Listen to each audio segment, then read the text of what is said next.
prise de pouvoir de Lancelot.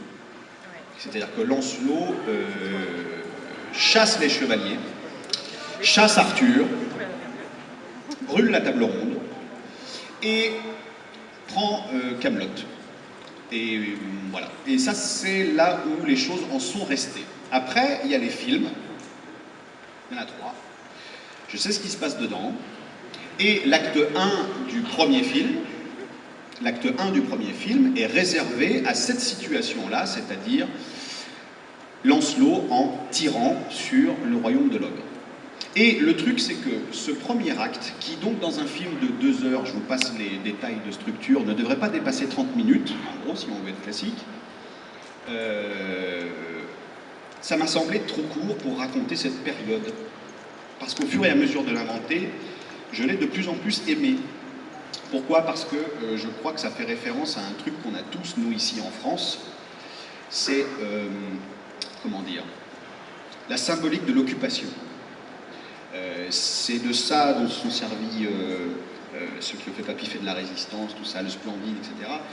On a ça en nous, la Grande Vadrouille, le truc. Nous, tous les pays ne sont pas comme nous, mais nous, on a ça. Nous, on a connu les couvre-feux, on a connu la résistance, et évidemment, par extension, on a connu la collaboration, et on a connu tous les magouilleurs, même si on n'a pas connu vraiment, on a tous de la génération, soit de nos grands-parents, soit de nos arrière-grands-parents, des gens qui étaient là pour dire qu'ils ont chacun magouillé un peu, ou qui sont partis au STO, ou qui sont, évidemment, je ne parle pas des drames qui ont fait que les gens ont perdu carrément le membre de leur famille, mais même la magouille du coin de la rue, trouver un peu de beurre, trouver un machin, transporter un flingue. Moi, ma grand-mère, j'ai appris ça il n'y a pas très longtemps. Ma grand-mère, qui est toute petite comme ça, ma mamie italienne à Lyon, là-bas, elle avait transporté des sacs de flingues dans le bus en 44. Enfin, je la voyais pas comme ça, moi, elle me faisait des pâtes. Mais voilà, donc on a connu une époque, bien évidemment, et je parle pas de ceux qui sont partis à la guerre, je parle de ceux qui sont restés et qui ont eu en gros une vie comme ça, comme ils ont pu, et comme dit Audiard, ce qui comptait c'était déjà de bouffer. Et bien ça, c'est une particularité à nous, et en fait, Camelot Résistance, entre les groupes qui choisissent de collaborer, entre les groupes qui choisissent de résister, entre les groupes qui s'en foutent, parce que dans Camelot, il y en a toujours qui n'ont rien compris au système. C'est très important qu'il y en ait qui continuent à passer à côté de tout ce qui se passe.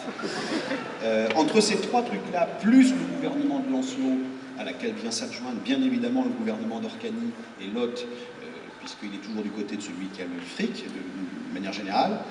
Cette période-là, ça me semblait très court, 30 minutes d'acte 1 pour la raconter, donc je ponds quelque chose qui s'appelle Camelot Résistance et qui ne parle que de ça. Voilà. Non seulement tu ponds, mais là, au Comic-Con, on va pouvoir le voir.